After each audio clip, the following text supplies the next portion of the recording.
Este es un mensaje del pastor John MacArthur, traducido y predicado en español para el mundo de habla hispana. Romanos capítulo 1.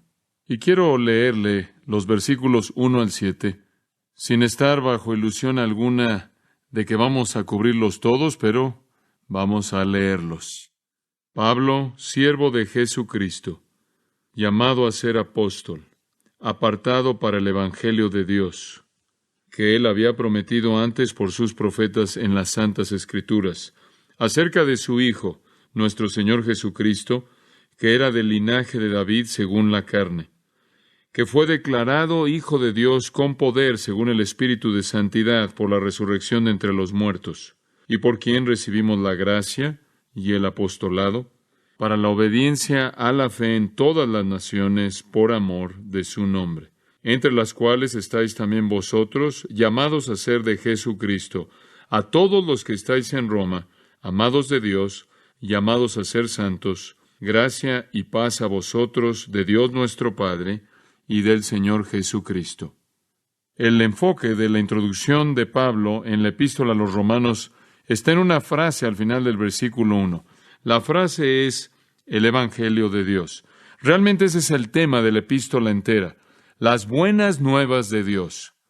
Una mirada rápida a cualquier periódico, un vistazo de cualquier revista semanal nos recuerda que en nuestro mundo las noticias son malas y están empeorando. Y lo que está sucediendo a gran escala simplemente es una multiplicación de lo que sucede a nivel individual. Malas noticias. De hecho, eso se ha vuelto un coloquialismo en nuestra época. Malas noticias. Como usted puede ver, los hombres y las mujeres están bajo un poder aterrador. Y ese poder que está en la profundidad de su ser los empuja a la autodestrucción. Ese poder es el pecado y el pecado es lo que lleva a las malas noticias. Simplemente a manera de resumen, veo 4 áreas primordiales en donde el pecado produce malas noticias para la raza humana y en cierta manera son secuenciales. Y no pretendo que estas sean exhaustivas o cubran toda área de la vida, pero simplemente para motivarlos a pensar. Las primeras malas noticias que el pecado trae a un individuo es el egoísmo. Son malas noticias en la existencia humana que cada uno de nosotros esté inclinado hacia cumplir nuestro propio deseo en particular a costa de lo que sea. El elemento básico de la pecaminosidad es el dominio del yo, el ego. Inclusive esto comenzó cuando Satanás cayó. Él dijo, yo haré. 5 veces en estos verbos. El hombre ha heredado esta propensidad con la venida del pecado. Él es absolutamente egoísta, está centrado en sí mismo. Él quiere hacer lo que quiere, si se le permite. Y lo que una sociedad permita, él va a hacer. Él va a ir hasta donde la tolerancia de la sociedad llegue. El hombre va a consumir todo lo que está en sus ojos, en su propia concupiscencia. Él va a consumir cosas y va a consumir a gente y va a consumirse a sí mismo. Y cuando un amigo, un cónyuge, un amante o un miembro en su familia cesa de proveer lo que un individuo quiere, entonces es descartado como un par viejo de zapatos que no sirven para nada. Vivimos en un mundo en donde la gente está demandando sus propios derechos. Y esto no es nada más que la manifestación de lo que hay en la profundidad del corazón del hombre, egoísmo autodestructivo. Todo mundo quiere derechos. Y la meta definitiva en la vida es alcanzar la satisfacción personal. Satisfacción personal. Sea que usted esté en el mundo de los negocios o en el matrimonio, o sea que esté en alguna relación amorosa, el hombre termina pervirtiendo todo debido a su deseo egoísta por obtener ganancia, fama, dominio, popularidad, dinero, satisfacción física. Y entonces el pecado empuja a la humanidad a un estado egoísta de autoconsumismo. Alguien dijo que debemos usar las cosas y amar a la gente, pero en lugar de esto amamos las cosas y usamos a la gente. El final de esto es que el hombre es incapaz de sostener una relación significativa. Él es incapaz realmente de amar. él no está dispuesto a dar y por lo tanto pierde aquello que es la fuente más obvia de gozo verdadero, que es la abnegación. El hombre se vuelve entonces dominado por una avaricia egoísta que lo aísla de todo y de toda cosa. Y el resultado de todo esto es que el hombre realmente llega a un punto de desesperanza y de soledad absoluta, y encuentra que todas las cosas que consumen sus propias concupiscencias llevan la ley de la devolución decreciente, de tal manera que entre más tiene, menos le satisface. Y entonces lo primero que el pecado ha producido a manera de malas nuevas es que somos egoístas, y es una trampa que nos lleva a la desesperanza. Ahora, las malas nuevas que el pecado produce, egoísmo, nos lleva a una segunda área que también son malas nuevas. El hombre no solo es egoísta, sino también es culpable. El autoconsumismo, el usar a la gente, abusar de la gente, hacer lo que sea para que pueda usted alcanzar lo que quiere, lleva a la culpabilidad, porque Dios ha diseñado que el hombre sienta algo cuando él peca. De otra manera, el hombre nunca podría evitar ir al infierno. Es como el dolor. Dios le ha dado el dolor para que usted sepa que cuando su cuerpo es lastimado, usted busque ayuda de su cuerpo. Y Dios le ha dado la culpabilidad como una manera de decirnos que estamos en el camino equivocado y algo tiene que cambiar. Y entonces el hombre es oprimido por la culpabilidad. Y las malas noticias es que el hombre vive en ansiedad, vive en temor, vive sin dormir, vive con problemas psicológicos, úlceras, muchísimas enfermedades causadas por su culpabilidad, las cuales él puede tratar de aliviar mediante la embriaguez o el suicidio o algo más. Vivimos en un mundo aterrador en el cual la gente está llena de pánico debido a su culpabilidad y tratan de cubrirlo mediante una fachada frívola. Algunas personas tratan de evitar la culpabilidad real mediante el dinero, las posesiones, el alcohol, las drogas, el sexo, los viajes, el psicoanálisis, echarle la culpa a la sociedad por su culpabilidad, echarle la culpa a alguna tradición bíblica anticuada que se les impone, culpando a Dios, a los cristianos, a la iglesia, a sus padres, a algún trauma prenatal. Inclusive escuché de un hombre que le echó la culpa a un plátano que su mamá le dio cuando era pequeño, para justificar su culpabilidad. El egoísmo lleva al pecado y eso inevitablemente trae culpabilidad. Y cuando usted trata de culpar a alguien por ello, eso únicamente multiplica la culpabilidad, porque ahora no solo es culpable de pecado, sino de tratar de culpar a alguien que no lo merece.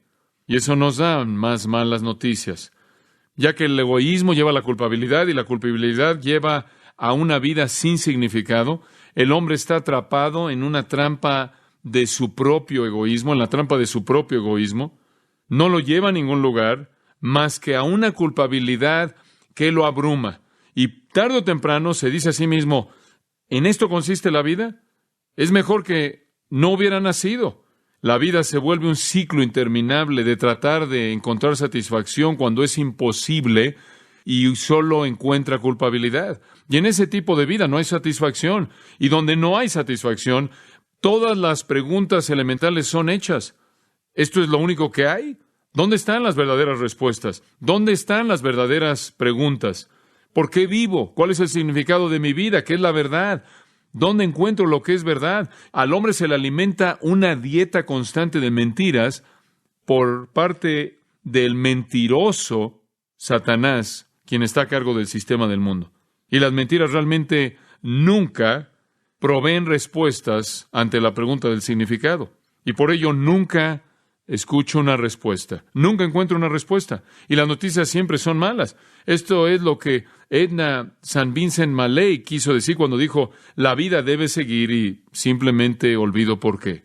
Vivimos en una serie de periodos de 24 horas, sin importancia, sin significado, nada cambia, todo es vaciedad, y como el personaje primordial en una de las novelas de Sartre dijo, decidí matarme a mí mismo para quitar por lo menos una vida superflua.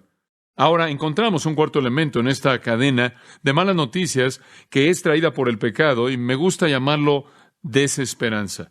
Comienza usted con un egoísmo autoconsumista y finalmente despierta ante el hecho de que encuentra la ley de el retorno o la devolución decreciente, y cuando todo ha terminado, lo único que encuentra es culpabilidad después de todo lo que ha hecho. Y a partir de este trauma y ansiedad de la culpabilidad, se encuentra la falta de significado en la vida. Y a partir de la falta de significado en la vida, se encuentran las malas noticias, que ahora no tiene nada ahora y tampoco lo tendrá después. Y entonces hay una desesperanza total, una carencia de esperanza.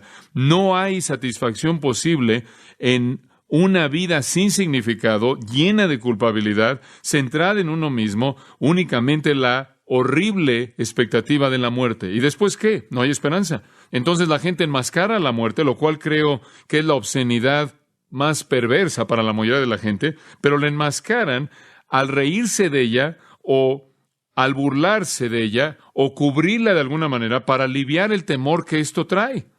Pero en últimas, son las peores noticias de todas. No hay nada ahí y tampoco hay nada aquí. Malas noticias. Malas noticias. Miles de bebés nacen diariamente en un mundo lleno de malas noticias. Son malas noticias. Y a lo largo de este proceso, los hombres se encuentran hundiéndose a mayor y mayor profundidad en un dilema porque son empujados ahí por el mentiroso Satanás, que continúa alimentándolos con las mentiras a través del sistema en el que viven. Y la manifestación de todo este pecado que ha producido malas noticias es lo que usted lee cuando toma el periódico Los Angeles Times, malas noticias. Inclusive los destellos de buenas noticias, que así le llaman, son momentos de descanso en una saga interminable de malas noticias. Es como alguien dijo acerca de los tratados de paz. Los tratados de paz y los tiempos de paz son solo esos momentos donde toda persona se detiene para recargar sus armas. Inclusive los pecadores tienen que dormir. Y un breve respiro y quizás algo de lo que supuestamente se llaman buenas noticias no duran mucho. ¿Hay buenas noticias? ¿Realmente hay buenas noticias? ¿Buenas noticias acerca de que el pecado puede ser enfrentado? ¿Buenas noticias acerca del egoísmo que no tiene que vivir de esa manera? ¿Buenas noticias acerca de la culpabilidad y ansiedad que puede ser aliviada? ¿Hay alguna buena noticia acerca del significado de la vida? ¿Hay alguna buena noticia acerca del futuro, de la vida futura después de la muerte? ¿Hay alguna buena noticia? Pablo dice en el versículo 1 que hay buenas noticias y esas son el Evangelio, las buenas noticias de Dios. Y de eso trata Romanos. Pablo comienza en el versículo 1 con las buenas noticias de Dios. Y en el capítulo 15, conforme llega al final, en el versículo 16, él dice: soy ministro de Jesucristo a los gentiles, ministrando las buenas noticias de Dios. Entonces, como un paréntesis en esta epístola, se encuentra la gran realidad de que Pablo está trayendo buenas noticias. Buenas noticias. Pablo también lo llamó las buenas noticias bienaventuradas. Las llamó las buenas noticias de salvación. Las llamó las buenas noticias de Jesucristo. Las llamó las buenas noticias de su Hijo. Las llamó las buenas noticias de la gracia de Dios.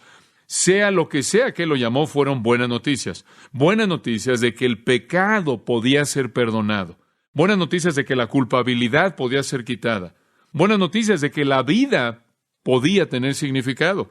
Buenas noticias de que el futuro tenía una realidad que era eternamente gloriosa. Buenas noticias. Y usted pensaría que estamos predicando las malas noticias por la manera en la que el mundo reacciona. Pero así de torcidos están porque están bajo la influencia del mentiroso. Tenemos buenas noticias. Ahora, al avanzar a lo largo del libro de Romanos, veremos las riquezas incomprensibles de las buenas noticias y cómo se desarrollan frente a nosotros. Pero quisiera decirle, y tomo un segundo para decirle esto, no planeaba hacerlo, pero quisiera decirle que el enfoque entero de los 16 capítulos de Romanos se destilan en los primeros 7 versículos. ¿Puedo entender a Pablo? Él está tan emocionado por lo que va a decir que no puede esperar el decirlo hasta que llegue al final del 16. Entonces él resume todo lo que va a decir en los primeros 7 versículos, destila el enfoque entero de su epístola entera. Lo resume, lo sintetiza y después lo desarrolla. Es como si la semilla está en los primeros 7 versículos y después encontramos cómo germina y florece conforme usted avanza a lo largo de los 16 capítulos. Ahora observe el versículo 1 por un momento y vea la frase, el Evangelio de Dios. El Evangelio de Dios, Evangelion. Evangelion. Ese término es usado por Pablo 60 veces en sus epístolas. 60 veces habla de las buenas nuevas, buenas noticias. Es un término favorito de Pablo. No es sorprendente que el hombre que vivió su vida entera oyendo malas noticias y una vez que oyó las buenas noticias, no podía evitar el hecho de decirle a todo mundo, a toda persona que encontró acerca de eso. Tyndall escribió, la palabra evangelion significó bueno, contento, noticias buenas, contentas, gozosas, que hacen que el corazón de un hombre se regocije y lo hacen cantar y bailar y brincar de gozo. Y creo que en esa frase realmente él capturó el significado. Son buenas noticias. Son noticias buenas, llenas de felicidad, de gozo, de gusto. Buenas noticias de que Dios nos librará de nuestro pecado egoísta. Buenas noticias de que Dios nos perdonará y nos librará de la culpabilidad. Buenas noticias de que Dios traerá significado a la vida y la hará abundante. Y buenas noticias de que hay esperanza para la vida venidera. Y note también en el versículo 1 que son buenas noticias de Dios. Y ese es el enfoque del griego, dice de Dios. Y es importante que Pablo dijera eso, porque la palabra evangelion era una palabra griega común. ¿Y sabe cómo era usada?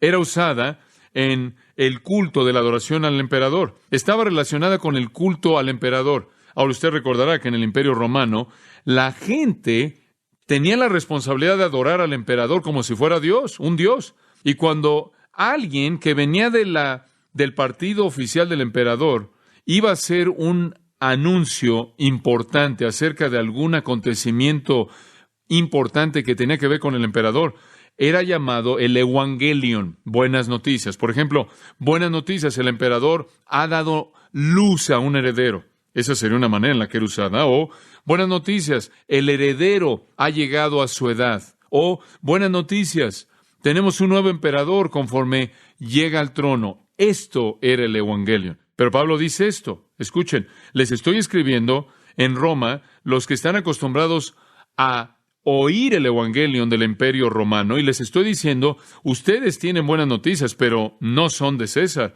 ¿Son de quién? De Dios.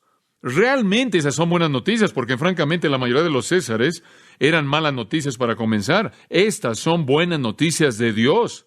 Ahora, usted no puede detenerse y pensar, ¿por qué Dios me va a dar buenas noticias? No lo merezco, y tiene razón, pero así es Él. Él trae buenas noticias a aquellos que no lo merecen. El doctor Donald Grey Barnhouse, creo yo, captura el pensamiento en un párrafo fascinante en el cual él relata una historia. Escuche, él dice que se le contó de un joven en Francia que era muy amado por su madre, que se entregó a una vida de impiedad que lo llevó más y más al pecado a mayor profundidad. Él se enamoró de una mujer perversa que lo alejó aún más y más a la injusticia. Lo llevó a la injusticia. La madre, de manera natural, buscó traerlo de regreso a un plano más alto y la otra mujer lo resintió de manera amarga. Y una noche la historia cuenta que la mujer mala acusó al hombre de que realmente no la amaba porque él permitió que su madre interfiriera. Y él prometió y le dijo que la amaba.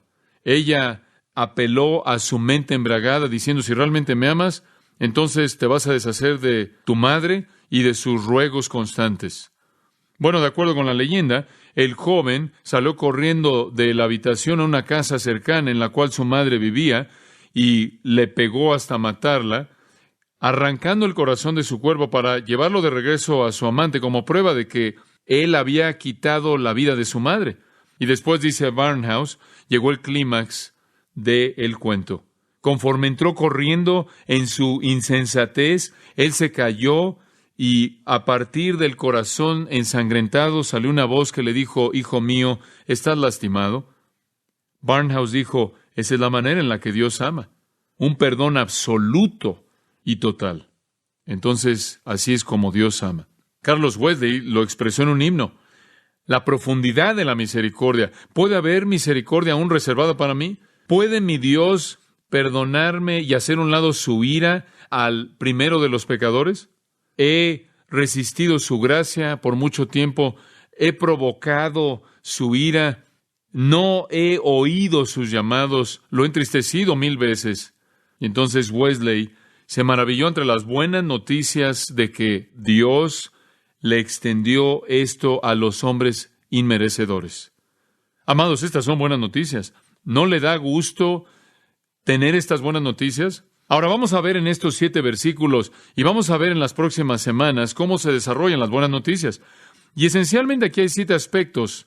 Vamos a comenzar con el primero, el predicador de las buenas noticias. El predicador de las buenas noticias. Quizás es porque soy un predicador y ministro que me hallo atraído, me veo con un gran deseo de pasar algo de tiempo en esto porque me habla tanto. Y si usted me permite, por un momento me voy a predicar a mí mismo. Ahora, Dios llamó a un hombre único para que fuera el vocero primordial de las buenas noticias. Versículo 1, Pablo, ¿se acuerda de él? Pablo, él era ese hombre, el predicador de las buenas noticias, único. Se le encomendaron los misterios, aquello que había estado escondido de generaciones pasadas y pueblos pasados, y ahora revelado, es lo que dice en Efesios 3 y Colosenses capítulo 1. Él era el orador primordial de Dios para ser el heraldo de las buenas noticias. Ese judío sobresaliente con preparación académica griega y ciudadanía romana. Ese hombre con capacidades increíbles como líder, un peleador muy motivado, determinado, expresivo, brillante, un hombre con una capacidad de expresión única, especialmente llamado y convertido por Dios mismo. Ese hombre que completó 3 viajes misioneros proclamando las buenas noticias desde Jerusalén a Macedonia y cruzando por ese territorio. Pablo fue un siervo único que podía hacer milagros, sin embargo, no podía quitarse su propio aguijón en la carne. Pablo, que podía salir de prisiones, como lo hizo en Filipos, sin embargo, fue un prisionero. Pablo es el predicador. Y le recuerdo que todo predicador que ha predicado desde ese entonces ha dependido de los sermones de Pablo para su material. 13 libros del Nuevo Testamento, el legado de este hombre a través de la inspiración del Espíritu Santo. Ahora él nos cuenta 3 cosas acerca de sí mismo en el versículo 1. Primero, Pablo, siervo de Jesucristo. La palabra es esclavo realmente. Observe conmigo por un momento Éxodo 21. Permítame ver si le puedo dar un contexto judío para la manera de pensar de Pablo. En Éxodo capítulo 21 descubrimos algo de la relación entre amo y esclavo, amo y siervo, entre el pueblo de Dios, conforme Dios les da unas leyes. Y en los versículos 5 y 6 leemos esto. Si el siervo dice, amo a mi amo, mi esposa y mis hijos, no voy a irme como alguien libre. En otras palabras, si el siervo dice, no sirvo porque se me forza, no sirvo porque se me paga, no sirvo porque tengo temor, sirvo porque amo a mi amo. Por lo tanto, nunca voy a salir como un hombre libre. Y él era conocido como un esclavo. Y esto es realmente la esencia de la palabra doulos usada en Romanos 1. Un esclavo voluntario. Y observe lo que sucedió en el versículo 6. Su amo lo traía a los jueces y ellos afirmaban esto y ellos también lo llevaban a la puerta o a un marco de una puerta en donde había madera y su amo perforaba su oído y lo servía para siempre.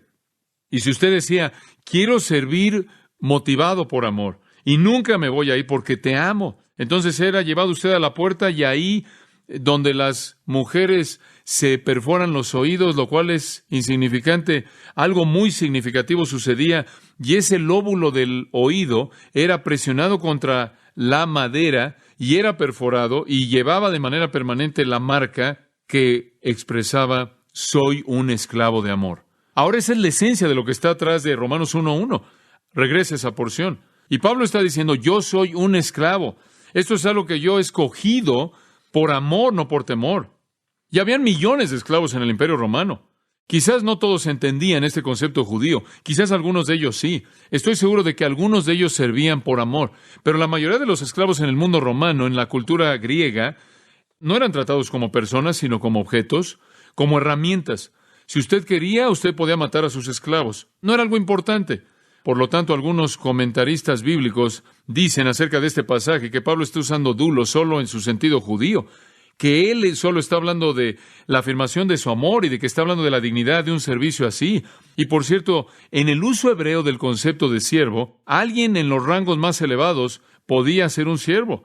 Los reyes tenían siervos, ministros que ministraban a sus necesidades reales, y entonces en un sentido hebreo, un siervo podía ser un término sublime de gran honor y gran dignidad. Por ejemplo, en Génesis 26-24 dice que Abraham era un siervo. Números 12-7 dice que Moisés era un siervo. En Josué 24 dice que Josué era un siervo. En 2 de Samuel 7:5 dice que David era un siervo. Y en Isaías 20, versículo 3 dice que Isaías era un siervo. Y en Isaías 53 dice que cuando el Mesías venga será un siervo. Y entonces muchos comentaristas creen que Pablo está diciendo, soy un siervo de Jesucristo, y que dice esto como un énfasis de la dignidad de su responsabilidad en un sentido hebreo, más que en un sentido griego de menosprecio. Pero realmente creo que eso no es correcto. No es el punto de Pablo. Sí hay cierta exaltación, hay cierto honor, hay cierta dignidad maravillosa, incomprensible por ser llamado un siervo de Jesucristo. Hay un sentido en el que usted espera servir a la majestad y realeza del Rey de Reyes y Señor de Señores, y eso es verdad. Pero no es verdad separar eso de lo que los gentiles habrán entendido del mismo término. Y para el mundo griego mismo, doulos significaba esclavitud total, un esclavo, no dignidad, sino humildad. Y yo creo que Pablo quiere que veamos eso en ese sentido también. Él escoge otras dos palabras para hablar de su servicio. 1 Corintios 3 nos da una de ellas, versículo 5. Y aquí obviamente su énfasis se encuentra en la humildad. ¿Qué pues es Pablo y qué es Apolos? Diáconos. De ahí obtenemos la palabra diácono, significa un mesero. Si usted veía esa cultura, realmente significaba alguien que quitaba los platos sucios. ¿Pero qué somos nosotros más que meseros, mediante los cuales creísteis, conforme a cada uno concedió el Señor? Yo planté, Apolos regó, y Dios dio el crecimiento. Así que en el que plantes algo, en el que rega, sino Dios que da el crecimiento. No somos nada, él dice, sino meseros. Más adelante, en 1 Corintios 4:1, él dice, somos siervos de Cristo. Y él usa una palabra diferente. Él usa la palabra huperetes. Es la palabra traducida ministros en algunas versiones. Es huperetes. Huper significa abajo. Etes viene de una palabra que significa remar. Es un remero. Tenían barcos de 3 niveles con tres cubiertas. En esas 3 cubiertas habían 3 niveles de esclavos de galeón que estaban remando para que esos navíos, esos barcos avanzaran. Y Pablo dice, acuérdense de mí, como un esclavo de galeón de 3er nivel. Eso es humildad. No puedo ir más abajo de eso. Entonces sí, creo que hay un pensamiento hebreo aquí de dignidad, de honor, de respeto, pero está mezclado de manera maravillosa con la humildad del significado del término griego, de tal manera que Pablo, de manera paradójica, se encuentra a sí mismo tanto exaltado como el siervo de Cristo, como también humillado. Una expresión de humildad y dignidad. Y esta es la ambivalencia que todo representante de Jesucristo lleva. Algunas veces cuando pienso en la dignidad de lo que hago, me abruma. Algunas veces cuando me doy cuenta de que me pongo de pie y proclamo el Evangelio de Dios, cuando me pongo de pie y proclamo lo que he aprendido de la palabra de Dios y el ministerio de Pablo y la enseñanza de las Escrituras bajo el poder del Espíritu de Dios, me doy cuenta de que no hay un llamado más elevado en el mundo que ese. Y ahí hay una dignidad maravillosa, y la Biblia dice, nunca hables una palabra en contra de alguien que representa a Cristo. No acuses a un anciano a menos de que tengas una buena razón para hacerlo delante de 2 o 3 testigos. Y la Biblia dice, da honor a quienes el honor es debido. Y la Biblia dice, págales doble de lo que les debes pagar si trabajan duro en la palabra y en la doctrina. Y la Biblia dice, respétalos. Y la Biblia dice, obedécelos y sométete a ellos y haz que tu vida imite su ejemplo. Es algo sublime. Sin embargo, está esa maravillosa ambivalencia espiritual que dice, es el servicio, el tipo de servicio más humilde, porque usted sabe que lo que usted hace, aquello que usted hace, no se lo ganó por algún derecho, no tiene derecho de hacerlo debido a quién es usted. Y entonces, como dijo Pablo en 1 Corintios 3, usted no es nadie, no es nada. Y entonces Pablo era un siervo, con todo lo que eso incluía, era un siervo de Cristo. Eso significaba que tenía que obedecer de manera absoluta a Jesucristo, y al mismo tiempo había una dignidad que era maravillosa. En segundo lugar, el predicador del Evangelio dice, no solo soy un siervo de Jesucristo, sino también soy llamado a ser apóstol. La mejor manera de expresar el griego, ser llamado a ser apóstol, es llamado apóstol. Llamado apóstol. La idea es que él era un apóstol, no porque él decidió serlo, sino porque Dios decidió y lo llamó de manera eficaz. No hay una selección humana aquí. Por cierto, el término apóstol fue usado primero por el Señor en Lucas 6:13. Él llamó a sus discípulos apóstoles. Ahora, Pablo era llamado apóstol por Dios. Rápidamente, por un momento, acompáñeme a Hechos capítulo 9. Y usted se acuerda, a partir de la semana pasada, que Pablo iba camino a Damasco a perseguir cristianos. Y el Señor lo detuvo y lo cegó. Y después vino un hombre llamado Ananías, quien cuidó de él. Y en el versículo 15 de Hechos 9, el Señor dijo a través de Ananías a Pablo, id, ve, porque instrumento escogido me es este para llevar mi nombre. ¿Él es un qué? Un instrumento escogido. No fue su decisión, fue la decisión de Dios. En el capítulo 22 de Hechos, Pablo mira hacia atrás y él se acuerda de lo que Ananías le dijo. Ananías llegó a él, así como el Espíritu lo instruyó en el capítulo 9, y le dijo en el versículo 3, hermano Saúl, recibe la vista.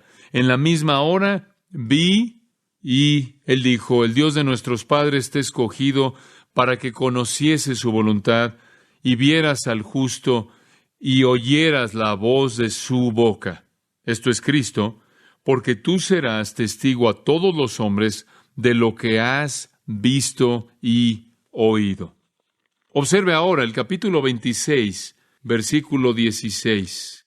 El Señor dice, Pablo está recordando aquí su testimonio, pero levántate y ponte sobre tus pies, porque para esto te ha parecido a ti, para ponerte por ministro y testigo de las cosas que has visto y de aquellas en que me apareceré a ti, librándote de tu pueblo y de los gentiles, a quienes ahora te envío, para que abras sus ojos, para que se conviertan de las tinieblas a la luz y de la potestad de Satanás a Dios, para que reciban por la fe que es en mí perdón de pecados y herencia entre los santificados. Por lo cual, oh rey Agripa, no fui rebelde a la visión celestial. Él fue llamado apóstol. De hecho, en 1 Corintios 9, él dice, ¡ay de mí si no predicar el Evangelio! Él dice, no me den una recompensa, no me den honor, no nombren una escuela con mi nombre, no pongan una placa en la pared o construyan una estatua, oren por mí. Dios me ha dado la tarea que yo no pedí, y si yo lo echo a perder, estoy en muchos problemas. Y en Gálatas 1, él dijo, yo soy un siervo llamado apóstol. Y él dice, Dios me colocó en este ministerio. Y él dice en el versículo 10 de Gálatas 1, ¿acaso busco el favor de los hombres o de Dios? Si yo busco agradar a los hombres, no debo ser el siervo de Cristo. Y él dice, y les he dado a conocer, les doy a conocer que el evangelio que fue predicado por mí no es evangelio de hombres, porque no lo recibí de hombres, ni fui enseñado por hombres, sino por la revelación de Jesucristo. Él dice, mi llamado es de Cristo mismo. Ahora, creo que esa es una palabra muy importante. Si usted va a representar al Señor Jesucristo, más vale que sepa que lo llamó usted. Yo no daría un paso hacia adelante si no estuviera seguro de que Dios me había colocado en el ministerio. Va más allá de mí ahora.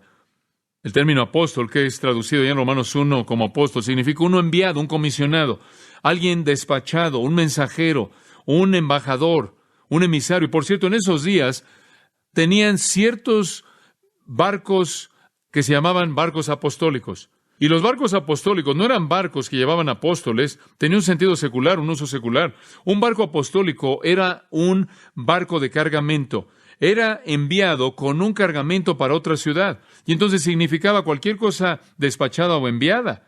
Y Pablo está diciendo, yo fui enviado, pero el hecho de que fui enviado no fue una decisión personal. ¿Sabía usted que el término apóstol aparece 78 veces en el Nuevo Testamento y en la mayoría de esas ocasiones se refieren a los 12 y a Pablo que fueron enviados de manera especial? De manera especial. Esta semana leí la historia de un querido predicador de color. Él predicaba ahí en una pequeña iglesia en el campo. Él predicó con todo su corazón y era un hombre piadoso y humilde. Y un joven vino a predicar un domingo por la noche, que era un joven arrogante y pensaba que era más de lo que la gente realmente merecía. Y él predicó y se vio claro en su actitud que era un hombre orgulloso. Y cuando terminó, el querido predicador de color se le acercó y dijo, esto, joven, ¿usted fue enviado o usted simplemente fue? Y creo que quizás hay muchas personas que no fueron enviadas, sino que solo fueron. Pero Pablo fue enviado. Y él lo sabía porque Dios se lo había afirmado. He estado leyendo en las últimas 2 semanas un libro titulado El Pastor Reformado, escrito por Richard Baxter en el año de 1650. Y en las primeras 100 páginas, él llama al clero ahí en Gran Bretaña en 1650 y les dice, antes de que sigan predicando, más vale que regresen y se aseguren de que son redimidos. Y por 100 páginas les habla de esto. Más vale de que se aseguren que Dios los ha enviado. También hay un sentido oficial en el que tenemos que entender la palabra apóstol. Un apóstol era una responsabilidad oficial. Tenía un sentido amplio y todo mundo, toda persona que lleva el mensaje de Cristo es enviado. Ir por todo el mundo y predicar el Evangelio. Todos somos enviados. Todos somos apóstoles con una A minúscula. Y el Nuevo Testamento enlista a varias personas que son apóstoles, que están afuera de Pablo, del grupo de Pablo y los 12. Pero ellos son los que tienen una A mayúscula, una responsabilidad oficial. Y si usted estudia el Nuevo Testamento, descubriría que tenían que ser llamados directamente por Jesucristo, esto es, directa y verbalmente y personalmente por Él. Tenían que haber sido testigos oculares de Cristo y su resurrección. Y Pablo lo fue porque lo vio en el camino a Damasco. Fueron capacitados de manera especial por parte del Espíritu Santo para poder escribir correctamente el Nuevo Testamento, porque Jesús les hizo la promesa de que el Espíritu vendría y viviría en ellos y los llevaría a toda ¿qué? La verdad, y les traería a su memoria, haría que se acordaran de todo lo que Él había dicho. También se les dio la capacidad de hacer señales y milagros y obras poderosas, milagros que son llamados por el apóstol Pablo las señales de un apóstol. Y su responsabilidad no estaba restringida a una iglesia local, ni por un corto periodo de tiempo, sino que se volvieron el cimiento en el cual toda la historia de la iglesia está construida. Entonces, estos 12 apóstoles únicos, estos 12 hombres únicos, más uno, Matías, reemplazando a Judas, eran el cimiento. Tenían que ser llamados por Jesús mismo, tenían que ser testigos oculares de su resurrección, recibieron el Espíritu Santo mediante el cual pudieron escribir la revelación y pudieron hacer señales y maravillas y obras poderosas, y su responsabilidad se extendió más allá de cualquier congregación local, y Pablo fue una de esas personas tan especiales, y él sabía que Dios lo había llamado. Usted sabe, en Jeremías 23 dice que habían algunos profetas que salieron pero nunca fueron enviados. Y la gente nunca debe escucharlos. Oh, amados, quiero decirles que hay tantos profetas así como ellos el día de hoy, que están allá afuera hablando, pero no deben ser escuchados. Son profetas condenados, falsos profetas. Y después están aquellos que nunca fueron enviados, simplemente salieron, no tienen la unción de Dios, y no debemos escucharlos. Han corrompido a la iglesia a lo largo de todos los siglos de su existencia y continúan haciéndolo aún el día de hoy. Y entonces Pablo dice, soy siervo, dice Pablo, siervo de Jesucristo, llamado a ser apóstol.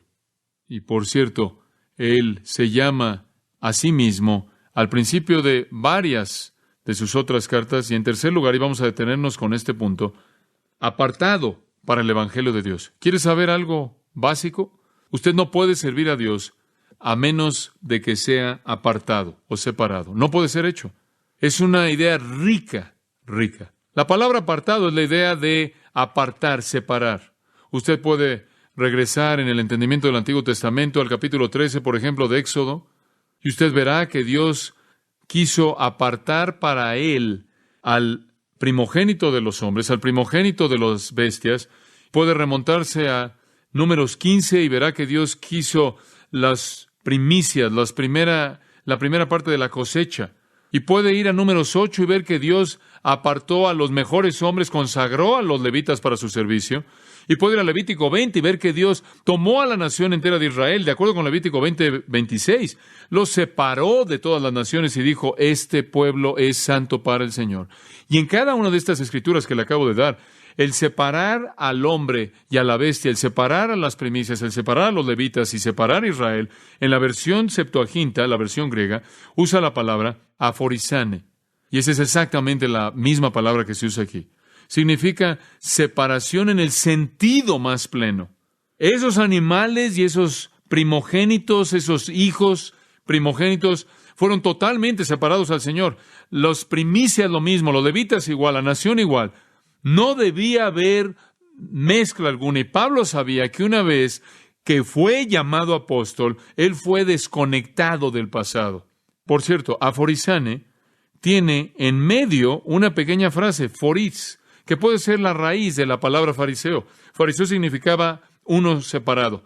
Y su vida entera, hasta este punto, su vida adulta, Pablo había sido un fariseo, separado a la tradición o separado para la tradición de los judíos. Ahora él dice, yo soy, por así decirlo, un fariseo separado para el evangelio de Dios. Buenas nuevas, ya no más malas noticias del hombre.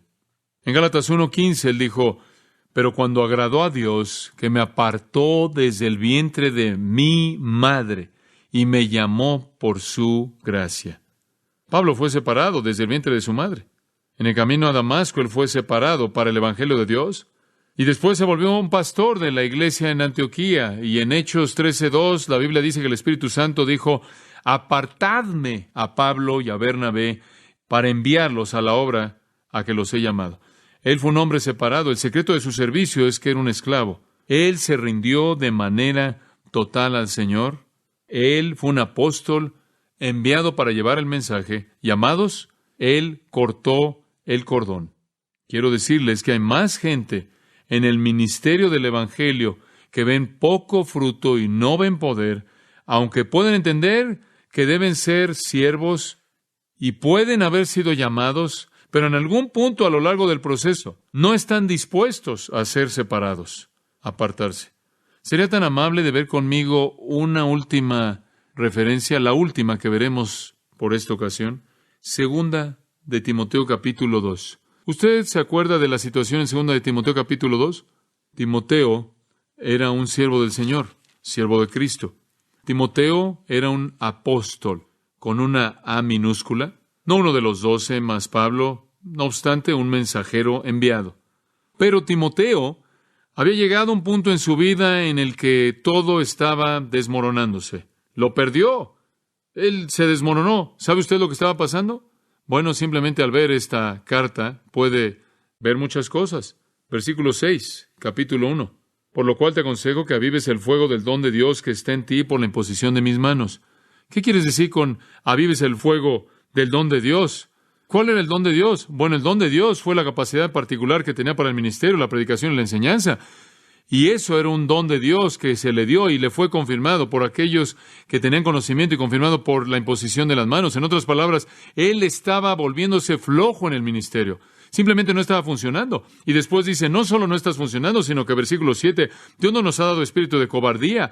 Se había vuelto tímido en lugar de valiente. Versículo 8, por tanto, no te avergüences de dar testimonio de nuestro Señor, ni de mí, preso suyo. Aquí está Timoteo, un hombre discipulado personalmente por Pablo, lo suficientemente dotado como para haber seguido a Pablo como el pastor de la iglesia Efesia. Este es el Timoteo de quien Pablo le dijo a los corintios, se los voy a enviar para que él los corrija, porque él les va a recordar toda mi manera de operar, de cómo hago todas las cosas. Esto fue reproducción. Este era el hijo número 1 y él no está funcionando. Él es tímido y está avergonzado del evangelio, inclusive de estar asociado con Pablo. Y capítulo 2, versículo 15, procura con diligencia presentarte a Dios aprobado como obrero que no tiene de qué avergonzarse, que usa bien la palabra de verdad. Aparentemente ni siquiera realmente estaba haciendo su trabajo, estaba cumpliendo con su trabajo con la palabra de Dios.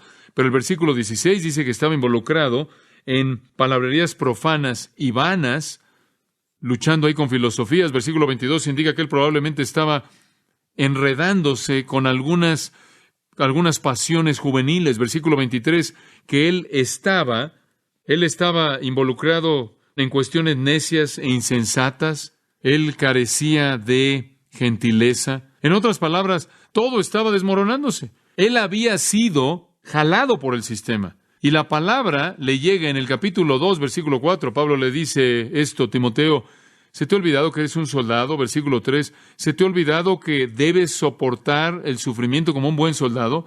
Y se acuerdan de esto, ningún hombre que pelee en la batalla puede enredarse con los asuntos de esta vida. ¿Oye lo que está diciendo Timoteo? No puedes verte atrapado por las concupiscencias de este mundo. Timoteo, no puedes enredarte en la filosofía de este mundo. No puedes ser atrapado por ser avergonzado del Evangelio, por la intimidación de este mundo. No puedes ser atrapado por la sociedad que busca la comodidad. Debes ser diligente en avivar el fuego del don de Dios. Timoteo, ¿se te olvidó que no debes enredarte en los asuntos de esta vida? Cuando entras al ministerio de Jesucristo, cortas el cordón, te apartas. Ese es el tipo de hombre que fue Pablo, un siervo de Cristo, pero no solo eso, llamado apóstol, pero no solo eso, separado, apartado. Y él nunca se enredó con los asuntos de esta vida. He conocido a hombres que han salido del ministerio porque amaron el dinero, las posesiones. No pudieron cortar el cordón. Cayeron en pecado moral. El mundo los atrajo. O estaban más preocupados por su reputación y entonces cuando tuvieron la oportunidad de hablar, se aseguraron de que nunca ofendieran a nadie y al hacerlo ofendieron a Dios porque no se apartaron. ¿Qué ejemplo es Él para nosotros? Su posición fue un siervo. Su autoridad fue enviado por Dios. Su poder fue apartado. Su mensaje, buenas noticias. Y buenas noticias que han venido de Dios mismo. Ahora usted conoce al predicador. La próxima semana o 2 semanas o 3 semanas, creo, hasta que regrese a este tema. La próxima vez, creo que hasta que regrese este tema, la próxima vez la promesa de las buenas nuevas, versículo 2. E inclusive podamos llegar hasta el versículo 3. Oremos. Padre, gracias por hablar a mi corazón en esta noche, por refrescar de nuevo mi propia alma, lo que yo soy, porque sé que este hombre es el ejemplo. Porque Él dijo, sed imitadores de mí, así como yo de Cristo. Que yo también sea un siervo fiel, entendiendo tanto la dignidad como la humildad de este servicio. Que tenga yo la afirmación de ser llamado, aunque no como un apóstol, como los 12 y Pablo, sin embargo como uno enviado, construyendo sobre su cimiento, y que yo, Padre, también sea apartado.